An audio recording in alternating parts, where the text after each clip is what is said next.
¿Sí? Sí, perfecto. Bien. Bueno, dos datos míos después.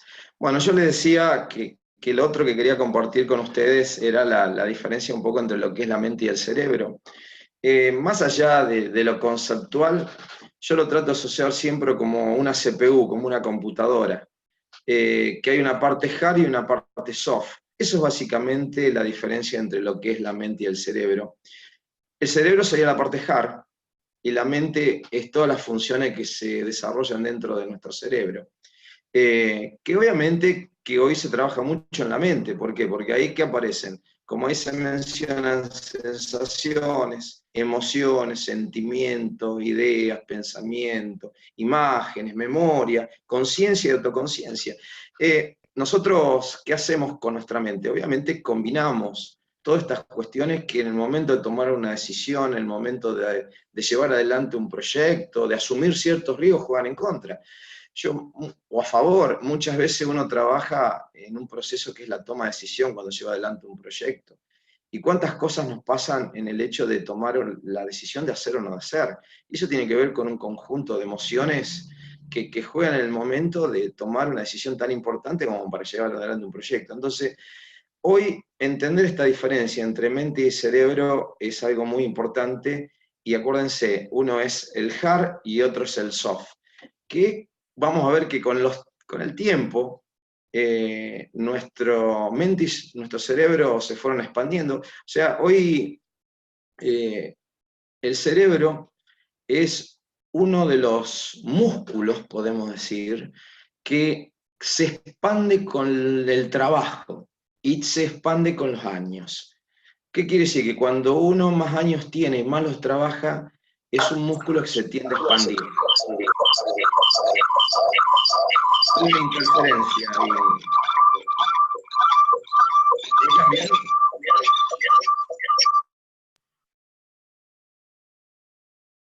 Hola, ¿me escuchan bien? Sí, te escucho bien. Una interferencia, por eso antes. Bien. Entonces, todas esas capacidades intangibles que desde las neurociencias se llaman procesos mentales, desarrollamos justamente eso dentro del interior de nuestro cerebro. Y obviamente que, yo le decía antes, todo esto ha ido evolucionando con el tiempo. Inclusive vamos a ver en un poquito más adelante, en la medida que tengamos un poquito de tiempo, nosotros también desarrollamos nuestra capacidad cerebral, desarrollamos de alguna manera nuestra capacidad de generar sinapsis, que vamos a ver de qué se trata, en la manera o en la forma que nosotros tenemos más dificultad en el contexto. ¿Qué quiere decir? Que las dificultades nos enseñan de alguna manera a crecer. ¿Qué quiere decir? Que no nos vamos a gastar si pensamos mal. O sea, ¿qué nos pasa a nosotros, por ejemplo, acá? Yo lo hablo de los argentinos. Los argentinos tenemos un montón de virtudes y defectos como todos, pero una de las mayores virtudes que tenemos es al tener un contexto tan difícil, tenemos que trabajar mucho para poder desarrollar modelos de negocios y modelos mentales para poder sobrevivir a las circunstancias. Y eso hace que de alguna manera tengamos justamente una capacidad adicional para resolver situaciones problemáticas. No es porque seamos más inteligentes, por eso otra charla sería otro momento para hablar de qué es ser inteligente. No es ser más inteligente que otra gente que vive en otro lugar, sino el contexto nos lleva de alguna manera a trabajar mucho más nuestro cerebro. Nosotros tenemos que ser, porque por ahí cuando hablamos de creatividad, vieron que se habla muchas veces si la creatividad se nace o se hace. Y se hace y se nace. Pero acá nos hacemos creativos por la necesidad de ser creativos. Entonces todos los países, inclusive ustedes mismos, todos los países que por ahí estamos un poquito más golpeados, somos mucho más creativos que otros países, pero no por un don natural, sino por esa capacidad que tenemos que generar para sobrevivir. Como yo lo hablaba al principio, el hecho de ser perpetuo, de lograr la supervivencia, que creo que es lo mínimo que uno busca como ser humano. Entonces, bueno, hoy fue evolucionando, como yo le decía. ¿Por qué? Y porque ese escenario complejo, esa realidad, y como dice por ahí la programación neurolingüística que colabora a todo esto, que la realidad la creamos, la realidad no es como es, sino como nosotros creemos que es.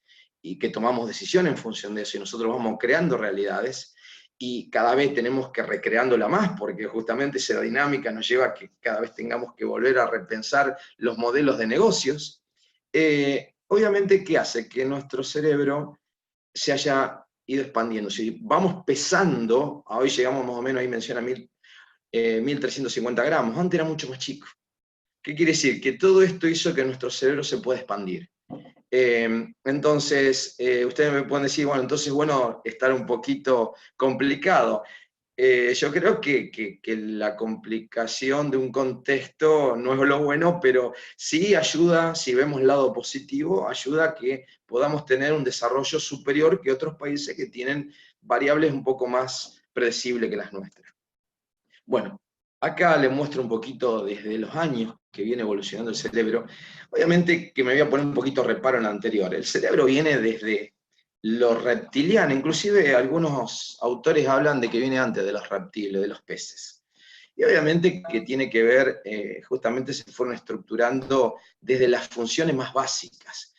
Desde las funciones básicas y respuesta de supervivencia, como ahí menciona, pelea o huye, hasta hoy que son automáticas. Yo lo que quiero mostrarle con esto que es, que nosotros, que por más que hayamos evolucionado desde los reptiles hasta los mamíferos y hasta nosotros, todo esto coexiste. ¿Qué quiere decir? Si lo imaginamos, podemos decir que somos como una cebolla. Nuestras capas están una por encima de la otra. Y todas conviven con nosotros. ¿Qué significa esto? Que ante una toma de decisiones, cualquiera de las etapas pueden influir en la toma de decisión. Desde algo tan básico hasta algo más evolucionado. ¿Qué quiere decir con todo esto? Que a pesar que fuimos evolucionando y hemos ido desarrollando etapas o capas dentro de nuestro cerebro, todas conviven con nosotros. Es decir, la emoción de supervivencia, esa sigue estando.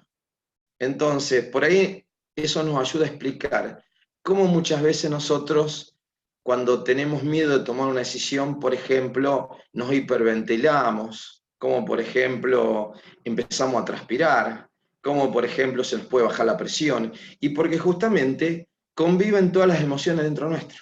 A pesar que vamos evolucionando y vamos desarrollando nuevas capacidades, todas están en un solo lugar. Por eso yo le hacía de alguna manera, comparación con una cebolla. Están todas con nosotros.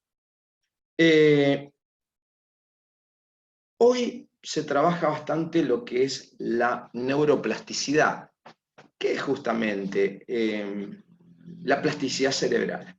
Obviamente, nosotros podemos ir trabajando nuestro cerebro. Por eso, en nuestro país hay un referente que se llama Néstor Braidot, en el cual yo he compartido algunas formaciones con él. Néstor trabaja mucho lo que son talleres que están relacionados a lo que es cómo yo puedo hacer que mi cerebro se trabaje más, cómo lo voy moldeando a mi cerebro. Y hacen talleres donde se hacen actividades a mí donde me ayudan a trabajar cada vez más en esa expansión cerebral. Se trabaja, la plasticidad cerebral fundamentalmente es eso. Generalmente tiene que ver con cómo nosotros podemos lograr, de alguna manera, trabajar nuestro cerebro, pero para un bien en cuanto a nuestra aplicación en el ámbito de trabajo. Cómo podemos, de alguna manera, podernos sobreponer a aquellas influencias que son ambientales. Entonces, la plasticidad cerebral los que nos ayuda a entender que nuestro cerebro es un músculo más. Y como yo le decía al principio, que lo podemos trabajar y que no tiene nada que ver con la edad, sino tiene que ver con la mayor capacidad de generar cosas. También, para charlar un poquito, podemos decir que hoy tenemos el cerebro dividido entre un cerebro izquierdo y un cerebro derecho, como una nuez. ¿Qué quiere decir eso? Que nosotros tenemos un cerebro derecho y un cerebro izquierdo, si lo particionamos, lo dividimos. Que hay una parte del cerebro que es la parte más racional y una parte del cerebro que es la parte más creativa. Generalmente, por ejemplo, yo que vengo de las ciencias económicas, nosotros, inclusive uno como docente, muchas veces colaboró mucho o en su momento fue formado para desarrollar habilidades que hacen a nuestro cerebro más izquierdo que derecho, que tiene que ver con la capacidad numérica, con el lenguaje escrito, con la lectura, con el razonamiento. Obviamente que hoy que venimos trabajando por la misma necesidad que hablamos al principio y desde nuestro rol como docente, venimos trabajando cada vez más, es cómo desarrollar la parte de nuestro cerebro más izquierdo, la parte más creativa, la parte más intuitiva, la parte más de la imaginería. Fíjense lo que estoy hablando, de imaginería, de intuición. ¿Por qué? Porque justamente en el ámbito de los negocios hoy nosotros tenemos que tener mucha capacidad de crear y co-crear escenarios. Ustedes seguramente en alguna de las cátedras que han desarrollado han trabajado el concepto de prospectiva. Y hoy en la gestión de proyectos se trabaja, por lo menos en nuestro país, la planificación estratégica a partir de la prospectiva, que es cómo construyo escenarios futuros, pero no tomando como base el pasado, sino cómo trato de hacerlo a partir de la imaginación del futuro. Y eso es un proceso muy interesante y muy creativo, muy interdisciplinario, que genera justamente una adrenalina muy interesante en los que somos tomadores de decisiones, pero también muy enriquecedora. Y eso se logra a partir justamente de desarrollar todas estas destrezas que tienen que ver con la parte más, menos trabajada, podemos decir, por nuestra formación, que la parte del cerebro izquierdo. Por otro lado, bueno, hablar un poquito de las conexiones neuronales, eso se llama la sinapsis, que es obviamente nuestro cerebro, cada neurona al interconectarse con otras neuronas genera cierta energía, que es la que por ahí, si ustedes seguramente vieron algunos estudios de neurociencia, se mapean cuando trata de ver si uno en alguna actividad tiene algún tipo de actividad cerebral. Por ejemplo, si yo quiero determinar en algún ámbito de los negocios si un consumidor es sensible a una variable determinada, yo si mapeo el cerebro de esta persona, yo puedo determinar si hay actividad cerebral a partir de justamente ese proceso de sinapsis, que es un proceso generalmente donde se genera cierta energía. Otra cosa que tratamos de ver, hay algo que no está acá presentado, pero por ahí que estaría bueno aclararlo.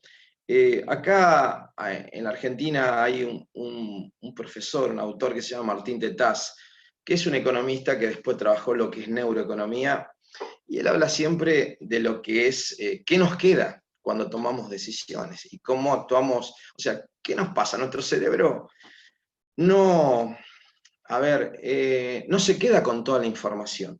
Imagínense que solamente, que todos los días la cantidad de información que recibimos. Y nuestro cerebro se queda solamente en el largo plazo con aquella información que generó algún tipo de emoción para nosotros.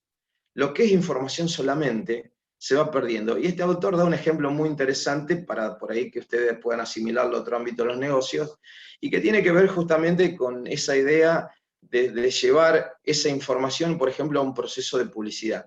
Si, por ejemplo, en un paquete de cigarrillos se dice que fumar es perjudicial para la salud, esta persona no lo va a retener como información. Lo va a ver, lo va a observar, pero no va a generar ningún tipo de modificación en su conducta. Ahora, si esta persona yo la llevo a ver a un lugar donde hay enfermos de cáncer que fuman, seguramente eso sí va a generar algún tipo de información que va a quedar en nuestro cerebro. Y cuando nosotros tomemos la decisión de fumar, es muy posible que dejemos de hacerlo.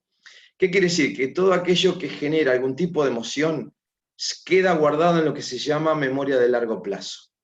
O sea, nosotros tenemos una memoria a corto plazo que junta cierta información, pero que cuando llega un tiempo se pierde, se va.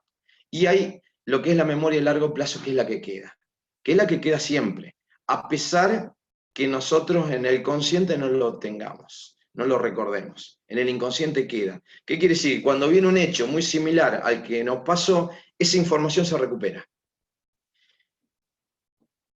Nosotros que venimos trabajando también, investigando un poco acá en la Argentina, que obviamente desde la conducta de los consumidores, el cerebro de la mujer y el cerebro del hombre ya son diferentes. Antes pensamos que eran iguales, hoy son muy diferentes, de todo punto de vista, desde la misma forma, digamos, ya tienen pesos diferentes, tienen la corteza cerebral es diferente, el cuero calloso es diferente, y obviamente que hay cuestiones que tienen que ver con cuestiones hormonales que influyen en la toma de decisiones que son diferentes.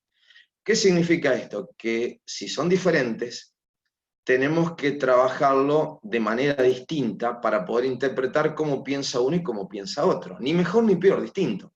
Por ejemplo, en la negociación es más fácil negociar muchas veces con un hombre que con una mujer. ¿Por qué? Porque la mujer tiene una mayor capacidad de sinapsis en el corto plazo que el hombre.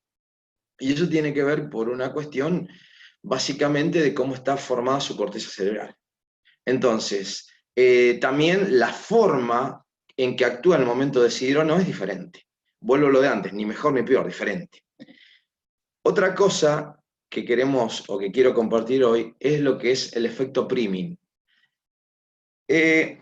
Nosotros sabemos, como yo le dije al principio, que muchas de las decisiones que las tomamos, la mayoría son decisiones que son inconscientes.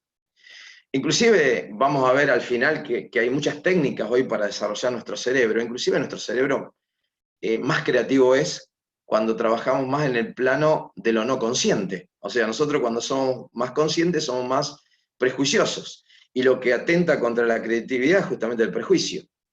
¿Y qué hacemos muchas veces desde las prácticas? Hacemos prácticas como por ejemplo la meditación, que hoy se trabaja bastante en instituciones educativas. Se trata de hacer qué se logra a partir de la meditación, justamente alejarnos un poco del plano consciente y tratar de entrar en un plano mucho más, digamos, condicionado. Lo que cambia justamente es un poco el nivel de actividad cerebral. Se baja básicamente el nivel de actividad cerebral. Entonces, el priming es estudiar un poquito la mayor sensibilidad que tenemos ante determinado estímulo, como dice ahí. Básicamente el proceso de toma de decisiones, es decir, ¿qué de alguna manera influye cuando nosotros tomamos una decisión y de qué está dependiendo? Y eso vamos a ver que hay elementos que juegan justamente en el efecto priming, que justamente que es esa sensibilidad que tenemos ante determinados estímulos. En las empresas, ¿cómo lo vemos? Con relación a la marca, al producto, a la empresa, a los vendedores. ¿Qué significa esto?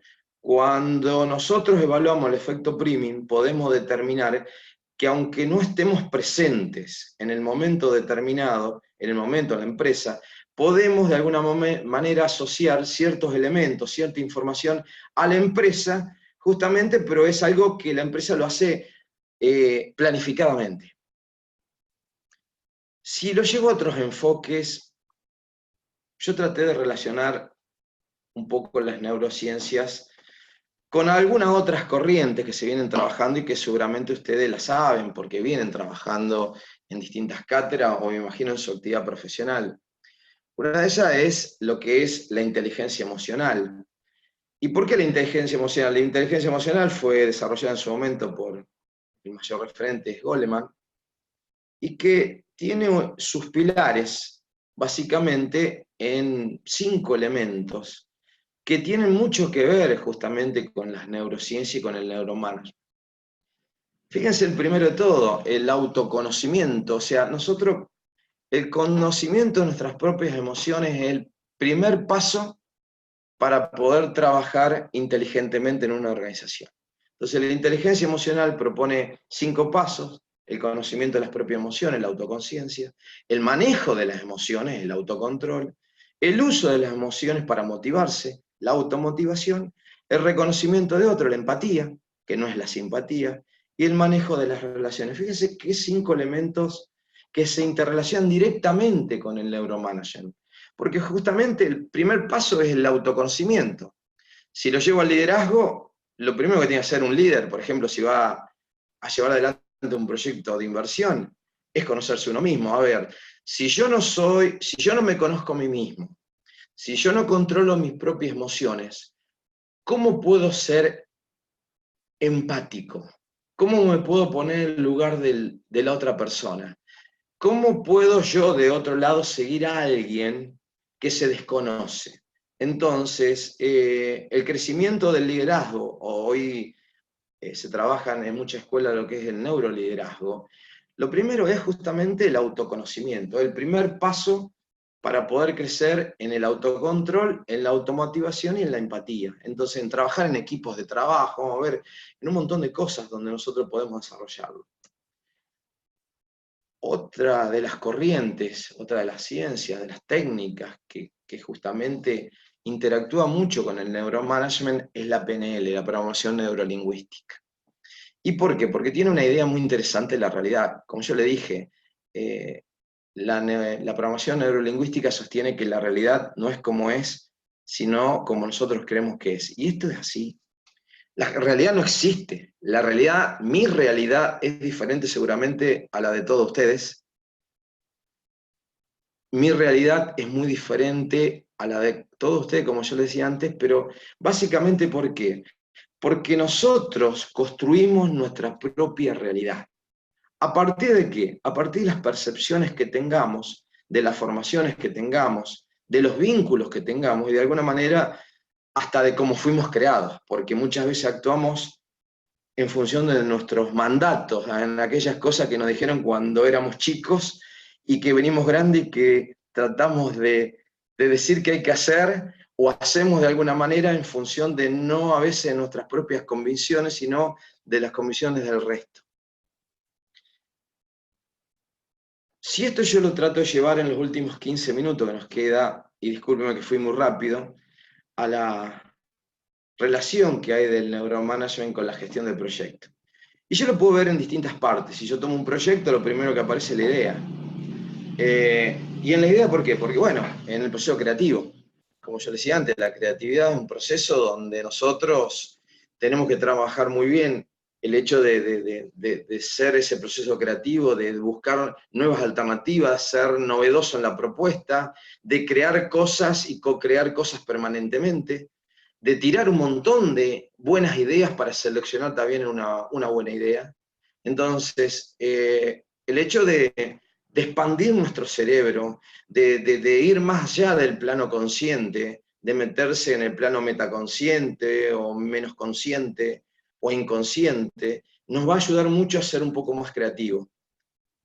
En el punto B yo le puse en el armado del plan de negocios, en la planificación y en las tácticas. Cuando hay un plan de negocios hay una etapa de planificación y hay una etapa de tácticas. Antes yo algo le comenté de lo que es la planificación para mí. La planificación es algo muy interesante, pero que está construida a partir de un montón de subjetividades. Cuando, por ejemplo, ustedes elaboran un cash flow, un flujo de fondo, están determinando que van a vender y que van a tener ingresos y que van a tener gastos, pero todo basado en suposiciones. Entonces, esa subjetividad tiene que ver justamente en cómo construimos esa subjetividad. Por ejemplo, nosotros, ¿qué le pedimos a nuestros alumnos o qué pido yo, por ejemplo, cuando voy a evaluar un proyecto? Cuando me hacen una planificación, que me haga un listado detallado de los supuestos, sobre qué planifica. Y después sobre las tácticas, qué acciones yo planteo hacer y cómo replanifico las tácticas. Por ejemplo, cómo rediseño un producto, cómo trabajo la comunicación, cómo trabajo las políticas de precio, cómo creo valor, cómo rediseño los canales y puntos de venta. Entonces, en el armado del plan de negocio es una jugada interesante. En el punto C, gente, en la implementación. Y ahí hay temas, por ejemplo, liderazgo. La gestión del líder tiene mucho que ver justamente en todo este proceso creativo. Necesitamos líderes hoy que justamente sean personas que tengan la capacidad para motivar y llevar adelante a otras personas, que sean visionarios, que sean creativos, que sean dinámicos, que sean empáticos, que puedan incorporar a cada una de las personas, que sepan de alguna manera armar equipos. ¿Cómo tengo la capacidad para crear equipo? ¿Cómo tengo la capacidad para determinar talento? ¿Cómo hago de coach en el desarrollo de talento? Y en la gestión de cambio. ¿Cómo hago trabajar justamente esa gestión de cambio? El cambio es un proceso que por lo menos nosotros nos atraviesa constantemente. Inclusive acá siempre se dice que lo único constante acá es el cambio. El cambio hoy ha pasado a ser parte ya de nuestro plan de trabajo, donde tenemos que ir cambiando permanentemente. Entonces necesitamos dinamismo, necesitamos gente que tenga la capacidad de ser proactivo en este proceso de formación y de acompañar este proceso de cambio. Y después, en la etapa de monitoreo, en el armado del tablero de comando, en el armado de indicadores, pero no del punto de vista del control, sino en la redefinición de esta idea de la gestión de proyectos.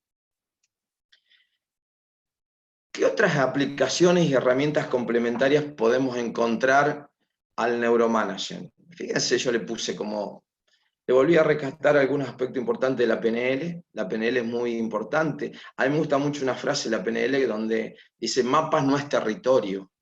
Entonces, ¿cómo yo hago no solamente conocer el mapa, sino empezar a descubrir el territorio? ¿Cómo aprendo a trabajar esas herramientas? La programación neurolingüística nos da muy buena información, nos da muy buenas herramientas para trabajar de alguna manera todo este proceso de cambio que necesitamos en las organizaciones y en la gestión de proyectos. El coaching.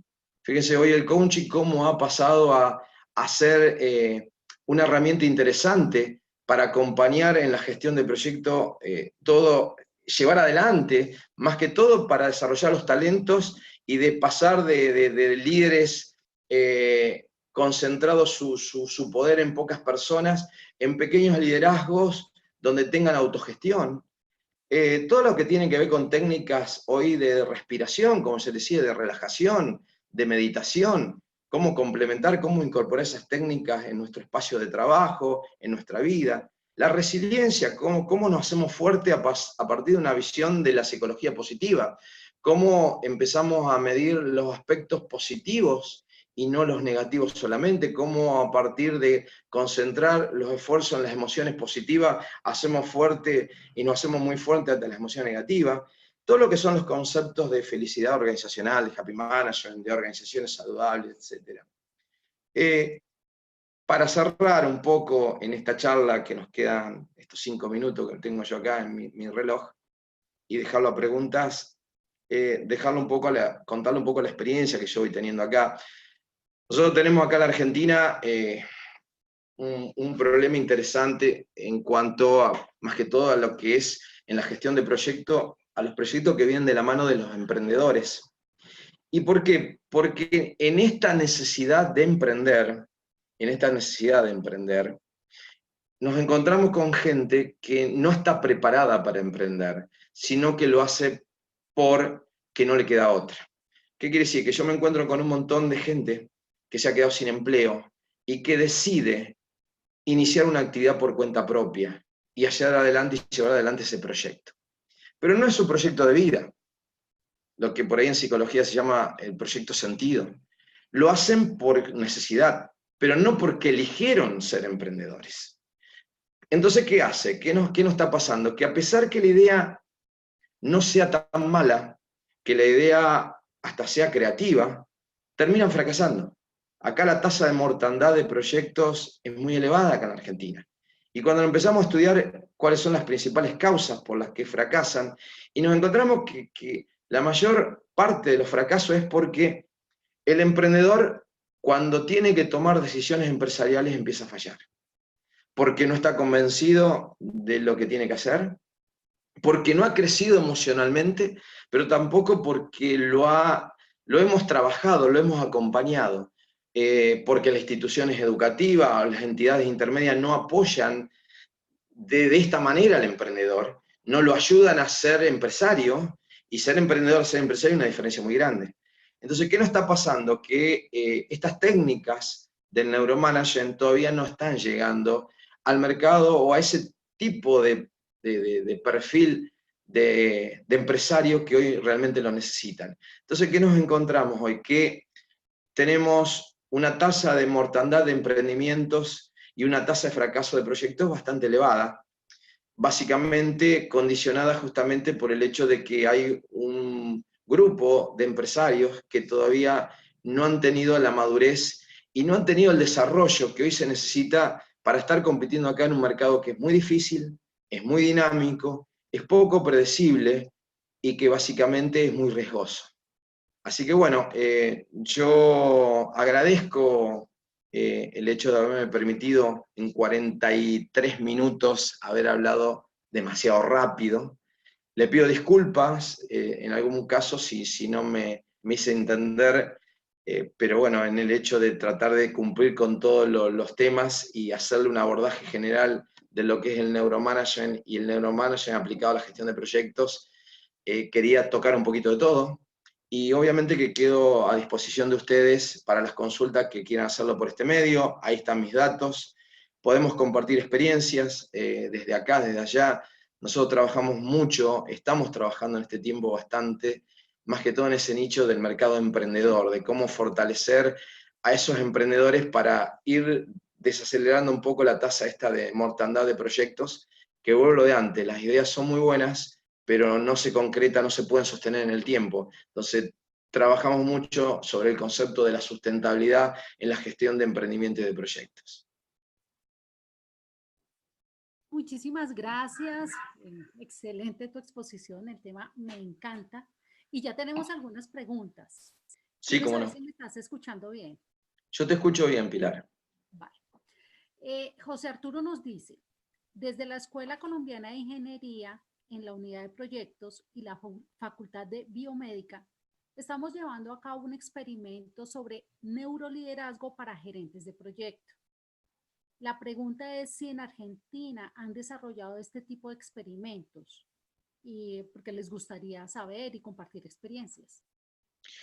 Sí, sí, acá lo están trabajando bastante bien en el neuroliderazgo. O sea, antes los cursos de liderazgos se fueron, bien hace rato se vienen trabajando en lo que son cursos de liderazgo. Lo que pasa es que fue cambiando, de liderazgo fueron pasando básicamente en la institución educativa a cursos de coaching, y después fue girando a lo que son cursos hoy de neurocoaching. No obstante eso, para el amigo y colega, que lo saludo, todavía las instituciones educativas formales acá no, recién ahora se están abriendo. Generalmente lo hacían instituciones privadas educativas. ¿Por qué? Porque acá las universidades tienen que cumplir un montón de requisitos con organismos de supervisión y control, y entonces yo, por ejemplo, hablar de programación neurolingüística en la universidad hace 10 años atrás, cuando lo tiré en una cátedra, en su momento me llamaron la atención, como diciendo, che, ¿cómo estás incorporando concepto de PNL a tus alumnos de la universidad? Y después a los 4 años me llamaron de cómo darle un curso de PNL a los docentes de la universidad. ¿Qué quiere decir? Las universidades van mucho más lentos que las instituciones educativas privadas no universitarias, pero sí se están dando.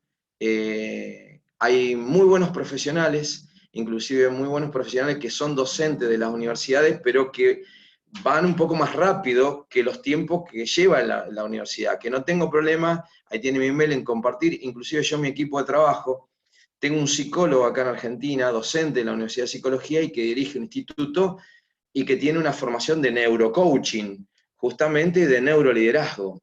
Y una de las personas que yo referencié en la charla, que se llama Néstor Braidot, tiene un instituto que lo pueden googlear, que es Braidot, y que inclusive yo, Pilar, te dije que después por mail te iba a acercar un apunte para compartir de una formación que yo hice con Braidot. Ahí están los datos de él. Tiene un instituto que se llama Instituto Braidot, que dan formación de eso para que puedan un poco ver la oferta educativa, pero hay ya universidades que lo están haciendo. Ok, ahora Paula Andrea Sánchez hace una pregunta concreta sobre PMI. Te lo voy a hacer, no sé si estás en la capacidad de responder. ¿Sí? ¿Por qué motivo crees que estas herramientas no han sido involucradas de forma directa en los procesos del Project Management Institute para la gerencia de proyectos? Es claro que estas falencias afectan la dirección de proyectos e impactarían directamente la gestión del cambio si se utilizaran correctamente como herramientas dentro de este proceso. Bien. Generalmente, yo lo hablo, le voy a hacer una similitud con mi pequeña organización. Nosotros tenemos una organización que es una consultora, que yo le dije tenemos 30 colaboradores y somos 4 socios.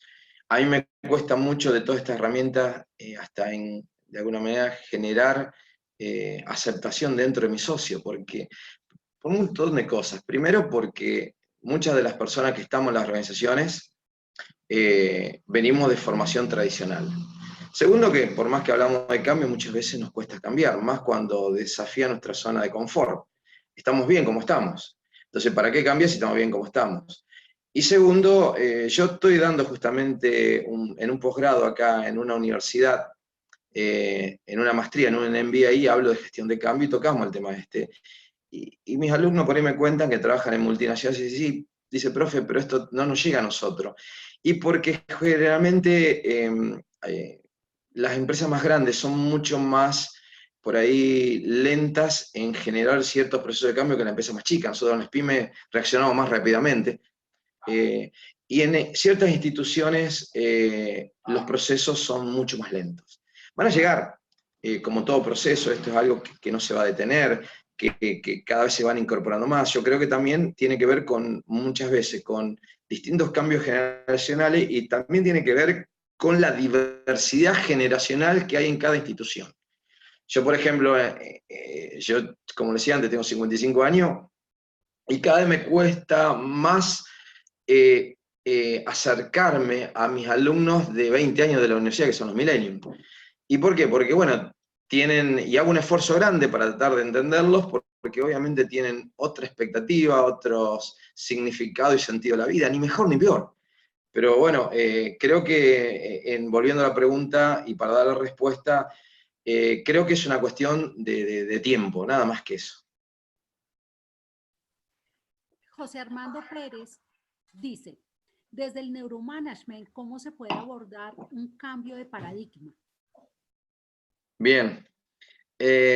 Bueno, el paradigma, para nuestro amigo, y él lo sabe muy bien, el paradigma es un proceso cultural, ese cambio muy importante. Todo cambio cultural, y eso lo digo por experiencia, tiene que salir desde arriba para abajo y no de abajo para arriba. Acá en Argentina hay experiencias donde quieren hacer estos cambios de paradigma, o sea, cambio de creencia de cómo deben funcionar las cosas. Y muchas veces las organizaciones acá y hasta el mismo Estado quiere cambiar los paradigmas de cómo funcionan las cosas, estas creencias, pero quieren que los cambios se generen desde abajo para arriba. Y el cambio siempre es desde arriba para abajo. O sea, si yo quiero llevar un cambio en mi organización, en la que estoy, y yo lo hago, justamente, o trato de hacerlo, soy yo el primero que te voy a dar el paso. Justamente porque soy el líder, o porque trato de identificarme como un líder, porque soy el que tengo que llevar adelante ese proceso, y en la medida que yo lo haga y sea convincente yo, obviamente que la gente que está debajo mío lo va a hacer. También tiene que ver con la expectativa de las personas que están debajo. Entonces, los cambios siempre se tienen que provocar desde arriba para abajo y no esperar que se generen desde abajo para arriba. Entonces, yo creo que tenemos que, las personas que están más involucradas en el proceso de toma de decisiones, que están los CEO, todas las personas que están más en la cúspide de una organización, tienen que impulsar este cambio de paradigma, incorporar el neuromanager en las organizaciones, pero tiene que ser de arriba para abajo. Ok. Janet te da las gracias y pregunta, ¿qué lecturas nos recomiendas en este tema y aplicadas al emprendimiento? Bien, yo te voy a mandar un pequeño pilar también, apunte que yo hice para una coautoría de un libro acá del management y el neuromanagement y el emprendedorismo. Acá hay muchos textos muy buenos de autores muy buenos que yo te voy a pasar inclusive por mail, así se lo comunico a los alumnos y no tengo problema que me escriban al Gmail. Yo recomiendo siempre las lecturas acá en la Argentina de todos los libros de Braidot. Yo inclusive tengo los libros de neuromarketing, neuromanagement, neuroventas. ¿Por qué? Porque Braidot es un formador de contenidos. A mí me gusta la gente que es muy buena en lo que son formadores de contenido. Después hay muchos como nosotros que por ahí somos más repetidores que formadores de contenido. Nosotros lo que hacemos por ahí compilamos, pero no somos formadores. Braidot acá es el referente más importante acá en la Argentina. Hay muchos libros de neuromanagement para, en general, pocos para emprendedores, porque recién ahora se está incorporando el emprendedor, porque el emprendedor se va tomando como es algo que se tiene que abordar interdisciplinariamente, porque la problemática del emprendedor no es solamente trabajar las cuestiones que tienen que ver con su capacidad o más que capacidad, con su dinámica de cómo toman decisiones en los negocios, sino también hay que abordarlo de otro punto de vista, sobre cómo asume el riesgo, el tema de financiamiento para emprendedores. Nosotros, por ejemplo, es cómo hacemos entender acá en la Argentina, por ejemplo, la principal causa de fracaso del emprendedorismo acá en la Argentina, la principal, son un montón, como yo le decía, el hecho de no poder asumir ciertos riesgos. La persona que hoy se mete en un emprendimiento y no está convencido no asume riesgo, y ahí fracasó. Entonces, pero el mayor problema lo encontramos acá con gente que empieza a emprender, pero paralelamente trabaja. Entonces, trata de hacer coexistir el trabajo de 8 horas con su emprendimiento. Y llega un momento que uno tiene que decidir. Y un emprendimiento necesita de tiempo, energía, recursos, y si yo no estoy dispuesto a dejar mi trabajo y dedicarme a eso, voy a fracasar. O el proyecto que yo tengo, esa idea que es innovadora, deja de hacerlo, porque acá también, ¿qué hay? Es un mercado que es tan dinámico que se copia rápido. Y si yo estoy viendo que el otro, el que está haciendo algo y está bien, yo enseguida lo tomo y lo dejo y lo replico. Se imita rápidamente. Entonces, yo le voy a recomendar algunas lecturas. Yo en el día de mañana, a la tarde, te voy a escribir, Pilar, te voy a mandar algunas lecturas, pero acá hay libros de emprendedorismo, hay libros de neuromanagement para emprendedores poco, y hay muchos de neuromanagement. Perfecto. ¿Me escuchas ahí? Bien. Perfecto. Dice José Manuel Cáceres, muy buen tema, complementando los temas anteriores donde se miraba fuera de la organización, el entorno, el país, ahora desde dentro del PM. Te dice que eso es un excelente expositor. Bueno, muchas gracias. Yo creo que como todos ustedes, creo que compartimos algo en común acá. Vivimos en un país muy poco predecible. Y cada vez más, saben que nosotros acá todos los días estamos observando, por ejemplo, cómo va variando el dólar. Fíjense hasta dónde llegamos. Y el tomador de decisiones está viendo qué hace. Y hoy muchas veces el costo de oportunidad de hacer cosas acá en la Argentina es muy elevado. ¿Por qué? Porque, por ejemplo, y uso un término que no es académico, pero creo que es muy descriptivo, la timba financiera a veces acá es más atractiva que poner un negocio.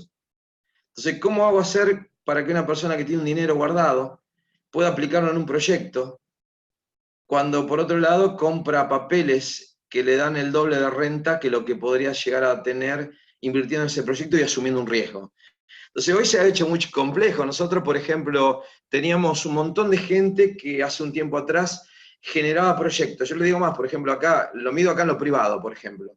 Nosotros llegamos un momento a formular 30 proyectos mensuales para proyectos de inversión para agroindustria, principalmente en la zona que vivo yo. Hoy tengo 3. Fíjense cómo ha cambiado. Y el empresario sigue estando. Pero ¿qué pasa? Hoy es mucho más atractivo meterse a hacer otras cosas, o jugar un poquito esa timba financiera, o especular con el tipo de cambio. Y entonces todo esto, toda esta dinámica hace que hoy tengamos que replantear el modelo de negocio. Obviamente que también que nos encontramos hoy con los verdaderos empresarios, la persona que le gusta seguir en el negocio, invirtiendo en su negocio y mirando en la curva y sabiendo que en el largo plazo el negocio va a ser más atractivo que esta coyuntura de crisis y timba financiera. Pero bueno, esto es lo que hay. Y también hoy es buena época para jugar en el negocio. Y donde hoy, ¿qué aparecen? Por ejemplo, que muchos jugadores se van, pero otros entran, porque son los jugadores que les gusta jugar riesgo en un negocio también. Entonces, se ha hecho muy atractivo esto acá. Y sí tenemos un Estado poco presente, que antes estaba más presente, ni mejor ni peor, pero un poco más presente en acompañar estos proyectos. Nosotros acá el Estado antes daba buena financiación, acompañaba con muchas herramientas, hoy quedaron, pero mucho menos. Pero bueno, es justamente esto es lo que le da vida y lo que hace que todos los que están acá y que compartieron hoy la charla, a los cuales vuelvo a agradecer, hace que estemos donde estamos. La gestión de proyectos acá en Argentina es muy atractiva, justamente porque no es aburrida. Ok.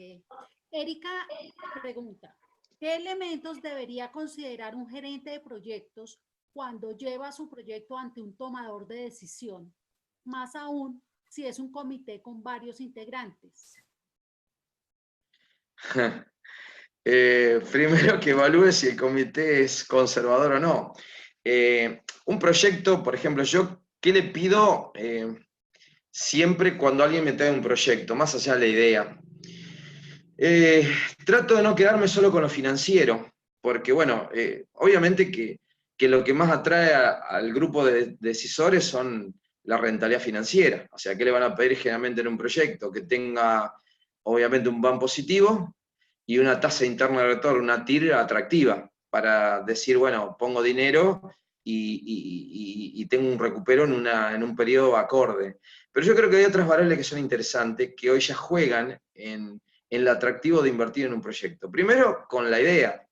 Y si tiene que ver con un proyecto que tiene que ver con... Acá en Argentina, por ejemplo, se prioriza mucho aquellos proyectos o se eligen mucho aquellos proyectos que tienen que ver con cuestiones sociales. Ejemplo, estoy resolviendo una cuestión, por ejemplo, mejorando la calidad de vida de la gente. O sea, trato de buscar qué otros impactos genero positivamente más allá del efecto que genera el contagio del dinero. Decir, bueno, con este proyecto, por ejemplo, si mejoro la calidad de vida de la gente, eso es fundamental. Si genera un impacto social, por ejemplo, también no solamente dentro de la empresa, fuera de la empresa. Cuestiones que tienen que ver con lo ambiental, cuestiones que tienen que ver con principios de responsabilidad social. Yo tengo que empezar a encontrarle otros beneficios al proyecto, que van más allá del beneficio financiero. ¿Cómo genero impacto en todo el entorno, en el microentorno? No estoy hablando con el macro, en el microentorno donde está vinculada nuestra empresa.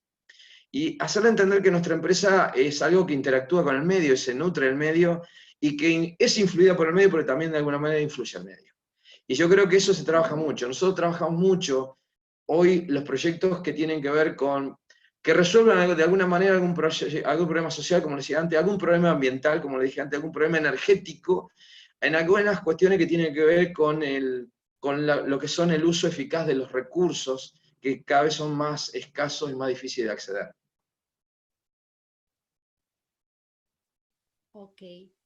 Fabián Pinzón dice, estoy gestionando un proyecto en Argentina de implementación de software en el que los consultores son de diferentes culturas, mexicanos, argentinos, colombianos, ingleses. Ahora mismo el líder de los consultores tiene un problema personal con el resto del equipo, pero es difícil cambiarlo del proyecto porque el cliente tiene confianza en él. He intentado suavizar la relación entre todos, pero al ser de diferentes culturas, cada persona trabaja con un enfoque diferente y a veces no engranan. ¿Qué herramientas podría utilizar para mejorar el ambiente del equipo? Bien, interesante pregunta. La diversidad cultural es muy interesante, desde la teoría.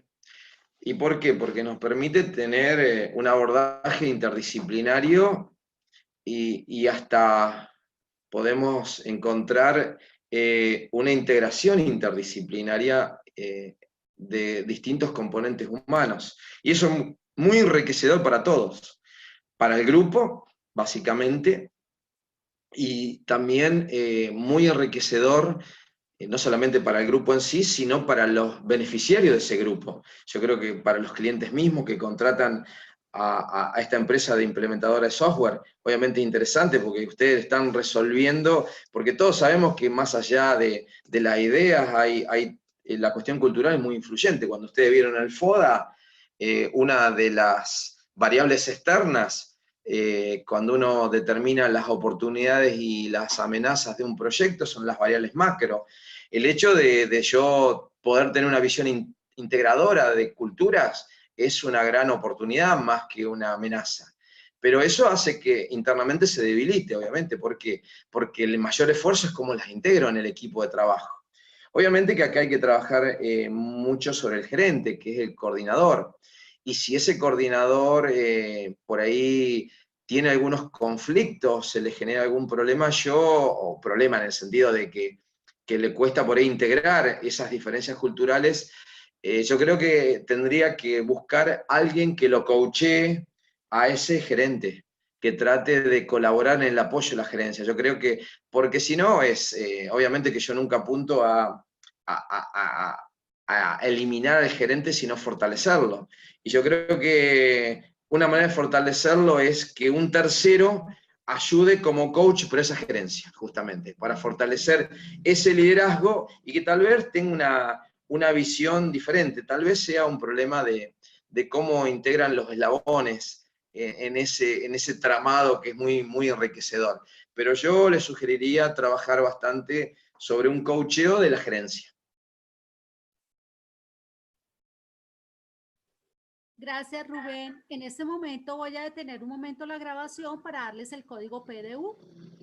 Algunos de los alumnos, quedo a disposición para intercambio, vuelvo a lo de antes, es solamente, era la idea de intercambiar algunas ideas, algunas experiencias.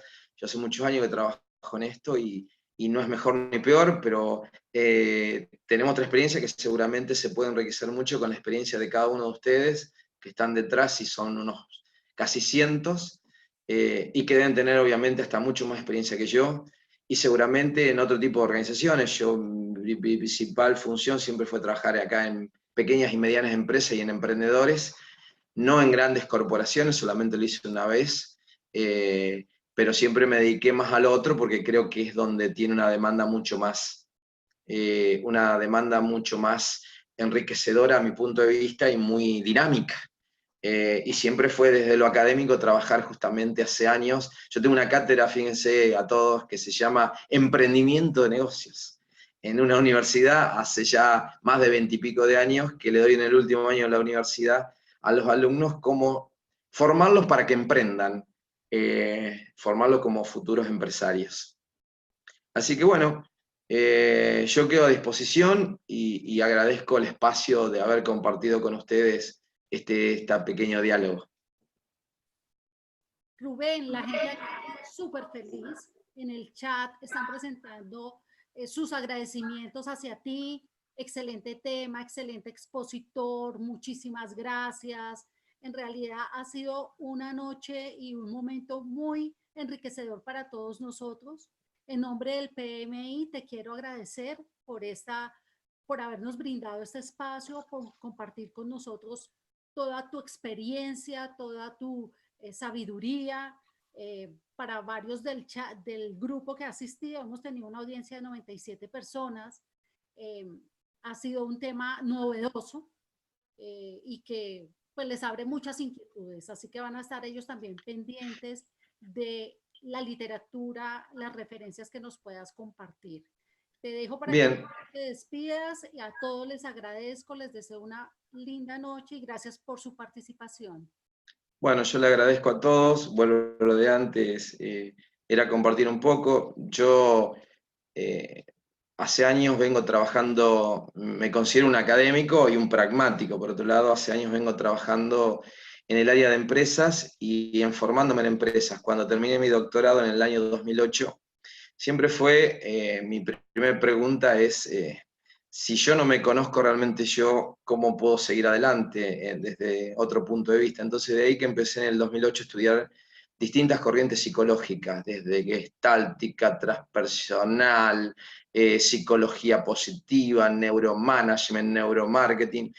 El objetivo siempre, y sigo haciéndolo, terminé hace poquitos días una diplomatura en psicología positiva, y estoy viendo qué sigo haciendo porque creo que una de las cosas más difíciles que es entendernos nosotros mismos y entender a la otra gente. El factor humano es algo muy interesante, muy enriquecedor, y acercarnos un poquito a entender cómo somos y cómo pensamos, yo creo que es muy, muy, muy atractivo y obviamente que nos va a permitir y le va a permitir a usted tener una mejor calidad de vida. Así que bueno, agradezco, quedo a disposición. Ahí tienen mi correo electrónico, no obstante mañana voy a estar compartiendo un texto de Néstor Aidot para todos ustedes y algunas referencias bibliográficas y por ahí algún video si quieren por ahí ver en YouTube que siempre está bueno. Muchas gracias y será hasta la próxima o cuando me inviten. Gracias Pilar por la cordialidad y espero haber cumplido la expectativa básicamente.